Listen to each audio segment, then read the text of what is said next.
Pemerintah Rusia membantah kabar adanya perseteruan antara Presiden Vladimir Putin dengan Menteri Luar Negeri Sergei Lavrov. Kabar ini mencuat setelah Lavrov tidak terlihat dalam sejumlah agenda penting dan absen dalam persiapan KTT G20 di Afrika Selatan akhir bulan ini.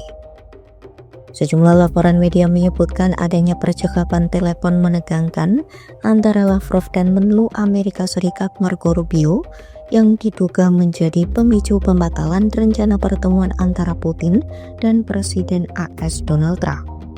Hal ini disebut memicu ketegangan antara Lavrov dan Putin serta munculnya spekulasi soal masa depan diplomat kawakan itu di kabinet. Namun Kremlin segera membantah seluruh spekulasi tersebut.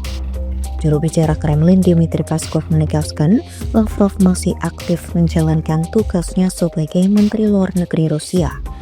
Hal itu disampaikan Peskov dalam pernyataannya Senin 10 November 2025. Sergei Lavrov yang saat ini berusia 75 tahun merupakan salah satu politisi paling senior dalam pemerintahan Vladimir Putin. Ia telah menjabat sebagai Menteri Luar Negeri selama 21 tahun dan menjadi figur kunci dalam politik luar negeri Rusia sejak era 2000-an. Menurut data dari situs resmi Kementerian Luar Negeri Rusia, Lavrov terakhir kali tampil di depan publik pada 28 Oktober 2025. Sejumlah wawancara video masih dirilis setelah tanggal tersebut, namun ketidakhadirannya dalam forum-forum strategis memicu spekulasi. Lavrov tidak hadir dalam rapat terkait uji coba nuklir yang diselenggarakan Kremlin pekan lalu dan disebarkan secara nasional melalui televisi. Lavrov juga absen dalam KTT G20 di Afrika Selatan sebagai perwakilan Rusia.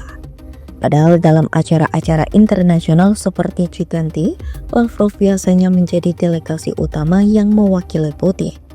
Pada saat bersamaan ketegangan antara Rusia dan Amerika Serikat kembali memanas, Presiden AS Donald Trump membatalkan pertemuan puncak dengan Putin pada Oktober dan menjatuhkan sanksi baru terhadap Moskwa terkait perang di Ukraina.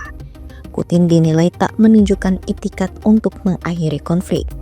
Lavrov dikenal sebagai diplomat blak-blakan yang sering melontarkan komentar sinis terhadap kebijakan Barat. Sebelum menghilang dari publik, Lavrov terlihat mendampingi Putin dalam kunjungan ke Alaska pada Agustus lalu untuk menghadiri pertemuan dengan Trump. Dalam kesempatan itu, ia menarik perhatian saat mengenakan kemeja bertuliskan USSR sebagai simbol warisan Uni Soviet.